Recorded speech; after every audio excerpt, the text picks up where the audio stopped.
Could I get a gin martini, please? Yeah. Straight? Dirty. Interesting. You think I don't have taste? Oh, you read minds now? Sometimes. Really? Wow, that is impressive. A telepathic NRA card-carrying Republican. Not as impressive as a feminist socialist activist who finally knows how to make a good drink.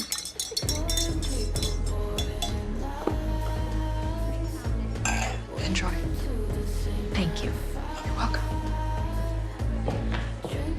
I really don't like her. She is so lucky that she's on the board at Safford. I mean, did you see? She defended hardline immigration last night on ABC News. Yeah, like a heartless monster. Yeah. And I couldn't change the channel. Neither could I. Oh, no. What? I know who I need to get on the podcast. Who? Her.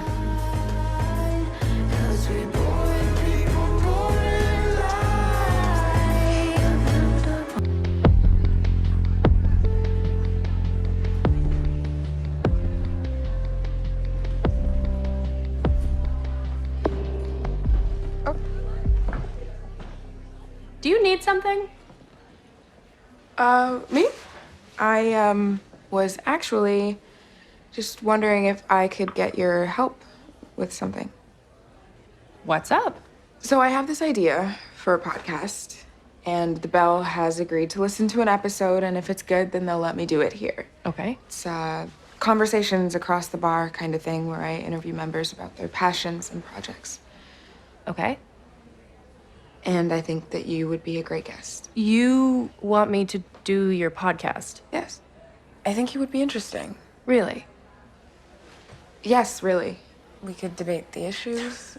That is unexpected on so many levels. I'm going to politely decline Why?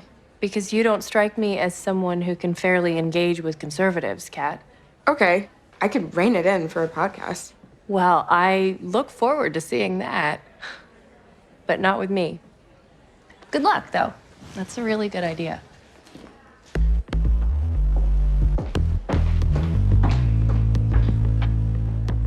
That is a great idea.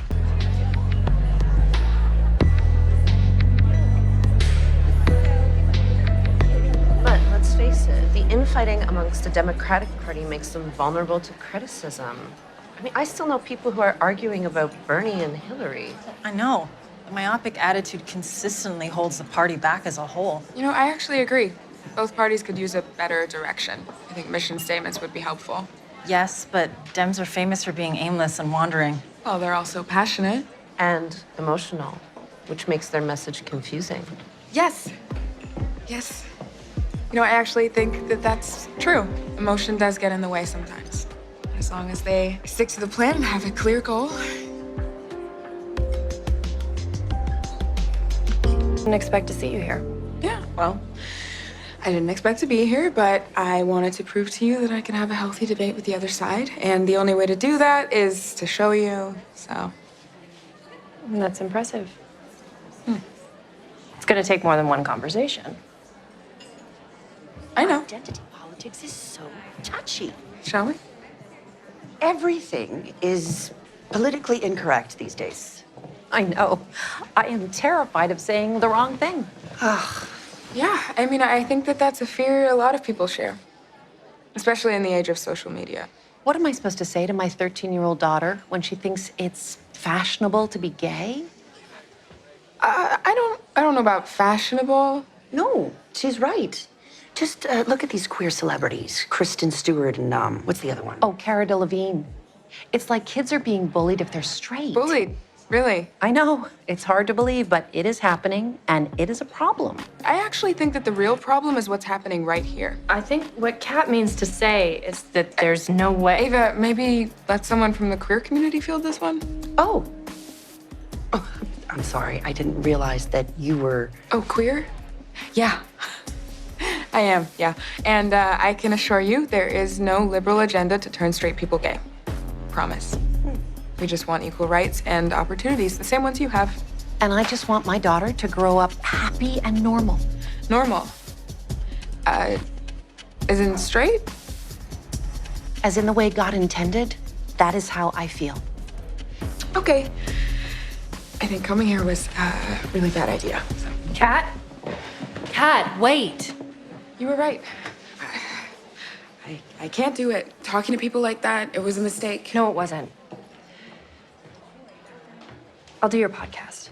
Why? I just proved that I couldn't engage in a healthy debate. Kat, do you want me to do your podcast? Yes? Okay. Well, then I would shut up and accept the offer. Okay.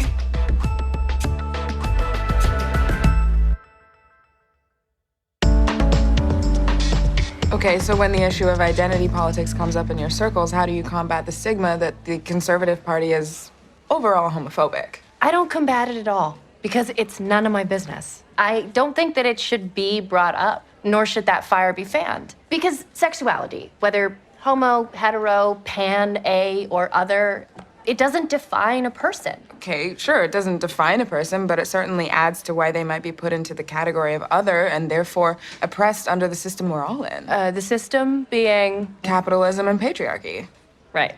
Okay, I see you laughing, and I mean, you can go ahead and laugh if you want, but you are also a victim of the system. You're a woman living in the world, and you can't be immune to the effects of that. Well, in the LGBTQ community, it just feels like... Okay, Ava, you have to stop speaking for a community that you're not involved in. It's not your place.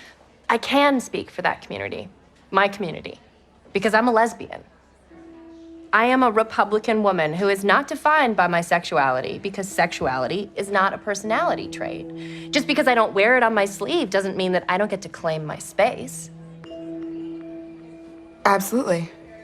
Yes. I mean, you should be able to claim your space. And identity politics are very tricky.